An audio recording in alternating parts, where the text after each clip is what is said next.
What's up, guys? Welcome back to the channel. Today I'm going to show you how I practice simple lighting techniques using still frames from movies. Let's go. So I quickly want to tell you guys about Shotdeck if you haven't been using them. And no, I'm not paid by them or sponsored. We have no relationship. Just want to tell you what I use to get kind of inspiration to practice lighting and stuff like that. Shotdeck is a website that has still frames from the most popular films available, and it lets you filter these frames through movies, directors, cinematographers, down to camera, lenses, shot type, colors, and all different type of things. I've been using Shotdeck since they were in beta to kind of build mood boards for short films or just kind of find inspiration for looks that I wanted to recreate myself. So when I'm not on a job and I have some free time at home, what I do is find the shot, find the frame that I think I can recreate, and it's honestly the most simple shot. I'm using the resources that I have available, my home, my kid, as you will see, and just some lighting that I have at the house. And I try to reframe, recreate the shot as much as possible, like replicate it down to the T. Sometimes I get it right, other times I do not. But I'm going to talk you through how I recreated this shot right here from ET. So when I was looking through Shotdeck, I looked for two things. Something that was very simple and something that had a kid in it, because I knew I was going to use my kid as a reference or as a stand-in for the shot. And this shot, particularly the background, reminded me of a part of my kitchen. So I was like, okay, cool, I think I could do this. Now I don't have blinds the way they do in the shop, so at first I tried to take some blinds around the house off, but for some reason I have some super advanced blinds. It's just very difficult to remove. So plan B was to reach out to my father-in-law, who's in maintenance and has access to blinds. The problem is those blinds are white and not dark, as you see here in the shot. So what do?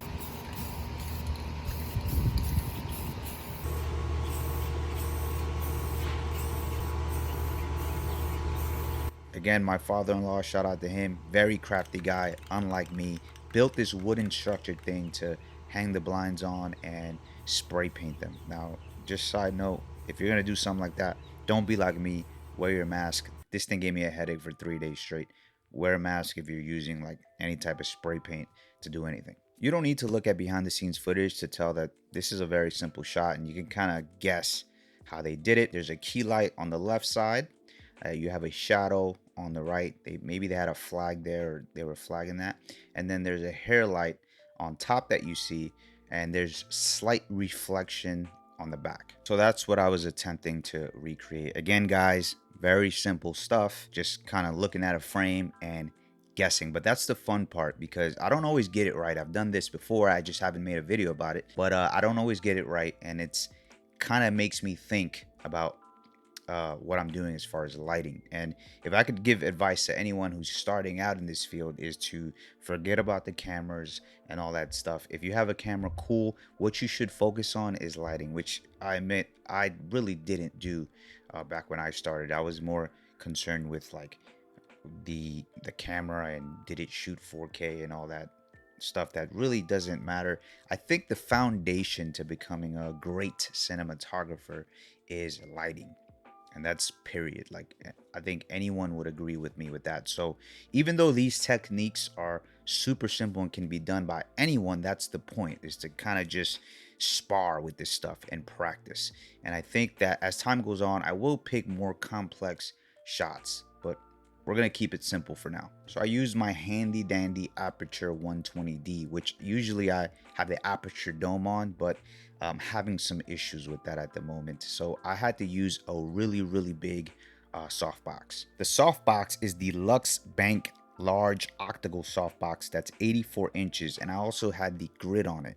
And I couldn't even fit it into the kitchen where I was shooting, because there's a narrow, I mean, I could have, but it just took too much space. So I kept it outside, and we were shooting in through a small little window. Even with the grid, it was still spilling a little bit in the back. So we got that wooden structure in the kitchen after I had the Komodo on the tripod. By the way, we did shoot this on the Red Komodo on their ELQ mode. I'm not sure, but I think that's their extra low quality mode, because since this wasn't like anything serious, I shot it for the first time using their very low quality, and it still looked amazing. So I took the Aperture MC lights, and I figured one of those were going to be the hair light that we were going to use. If you have other resources, do it another way. This is not the way to do it, but this is the way I did it, and it worked out pretty good. I actually think it came out a bit too saturated in the end, but that's just my fault. But it's definitely something that could be done.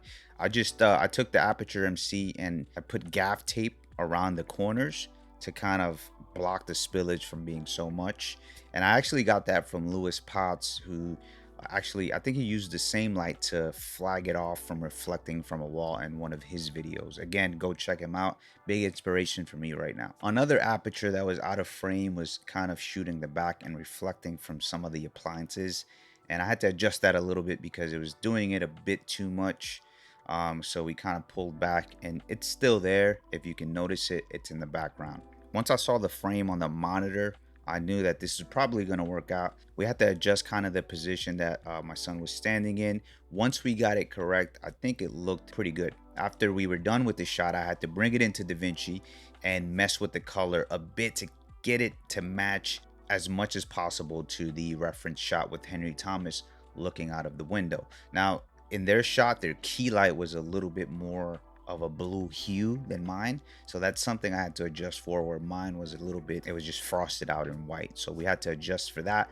The hair light on their shot was way more prominent than mine, and it's probably something I did wrong with the positioning, or maybe just the strength.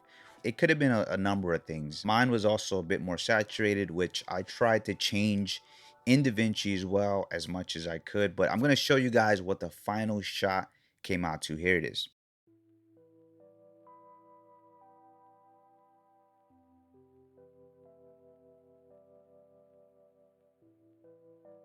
So you can pick this apart and tell the differences and the similarities, and let me know what you think in the comments. Now, again, this is just something that I find fun to do. And like I mentioned before, as time goes on, I will find more complex shots to kind of match with the resources I have available. I'm not trying to rent out this or do that. I mean, maybe in the future, but right now I'm like, what do I have available? Let me look through Shotdeck and what do I think I can create? And it just keeps me creative when I'm not shooting a short film or doing this in corporate. And I know these things are going to help out when I do shoot a short documentary or commercial. It's just practice. It's practice, and it doesn't have to be anything crazy. You don't have to. You don't have to set up a scene like Roger Deakins and do all that stuff. You just start very simple, and then from there graduate to more complex things. Again, guys, thank you for watching. And I want to thank you guys also for commenting and liking my Komodo and FX6 video. I do have something coming up about that very soon, and I'll link it below once we're done with it. But yeah, let me know what you guys think. Let me know if you guys would be doing this yourself. I'm gonna be doing another one. I already have another shot in mind, and I should be doing it this weekend. And man, it's just fun for me to do. So if you guys do the same thing, let me know. If you if you make a video about it, link me. I'd love to see it. And yeah, leave a comment, leave a like, and subscribe if you like this video. I'm out of here.